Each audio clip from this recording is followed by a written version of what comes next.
हा घोडा जो आहे तो प्रत्यक्ष सर्व वारकऱ्यांची अशी भावना आहे की त्या घोड्यावर प्रत्यक्ष ज्ञानेश्वर माऊली विराजमान असतात आणि तो घोडा जिथून जातो त्या ठिकाणी नुसता घोडाच नाहीत, प्रत्यक्ष माऊली जातात आणि त्यांच्या चरणाची धूळ घेणं हा प्रत्येकांच्या श्रद्धेचा विषय आहे.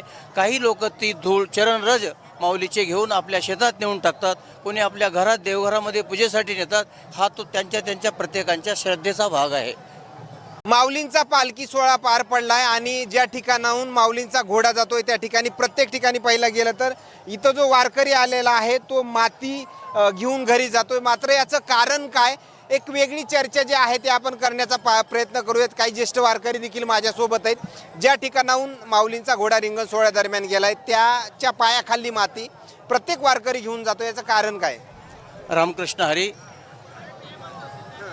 हा घोडा जो आहे तो प्रत्यक्ष सर्व वारकऱ्यांची अशी भावना आहे की त्या घोड्यावर प्रत्यक्ष ज्ञानेश्वर माऊली विराजमान असतात आणि तो घोडा जिथून जातो त्या ठिकाणी नुसता घोडाच नाहीत, प्रत्यक्ष माऊली जातात आणि त्यांच्या चरणाची धूळ घेणं हा प्रत्येकांच्या श्रद्धेचा विषय आहे.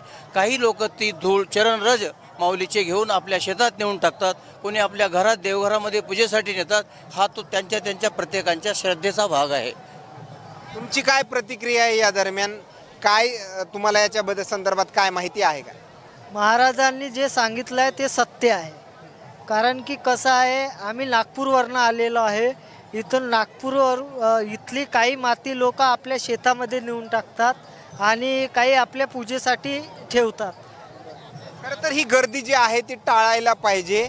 कुठं एकूणमेकाच्या अंगावर वारकरी पडण्यापर्यंतच्या सगळ्या गोष्टी आपण आता पाहिल्या. मात्र हे व्हायला नाही पाहिजे, यासाठी प्रशासनानं काय करायला पाहिजे? नाही ना, पण आता हे जे आहे आपल्या लोकांनीच एकमेकात अंतर ठेवायला पाहिजे बसण्याचं एकमेकाला. मला काय वाटतं त्यावर? हे प्रत्येकाने स्वयंशिस्त बाळगली पाहिजे आणि आत्मनिरीक्षण करून प्रत्येकाने स्वयंशिस्तीचं पालन केलं पाहिजे, जेणेकरून आपला भक्तिभाव तर आहेच पण त्याच्यामुळं इतरांनाही त्रास होऊ नये याच्यासाठी स्वयंशिस्त पाळली पाहिजे सर्वांनी. आणखी तुम्हाला काय या संदर्भात माहिती आहे का? ज्या ठिकाणाहून घोडा जातो रिंगण सोहळ्यादरम्यान त्या ठिकाणची माती किंवा दर्शन पण घेतलं जातं? हो, नाही, महाराजांनी सांगितलं आपलं ते बरोबरच आहे. खरं तर येत असलेल्या प्रतिक्रिया जवळपास पाहायला गेलं तर ज्येष्ठ वारकरी त्यांनी ज्या प्रतिक्रिया दिल्यात त्याच प्रतिक्रिया ज्या आहे ते प्रत्येकजण म्हणतंय की त्याच पद्धतीमुळं जे आहे ते प्रत्येक वारकरी इथून माती जो आहे तो घेऊन घराकडे जातो. आणखीन काही नवीन अपडेट्स या वाखरीच्या रिंगण सोहळ्यादरम्यान मिळतील का हेही पाहणं तेवढंच महत्त्वाचं ठरणार. मात्र दरवर्षीपेक्षा यावर्षी वारकऱ्यांची गर्दी जी आहे ते मोठ्या प्रमाणामध्ये वाढली होती, अशा प्रतिक्रिया देखील येताना पाहायला मिळतात. कॅमेरामॅन सोबत सूरज मीडिया, वाखरी.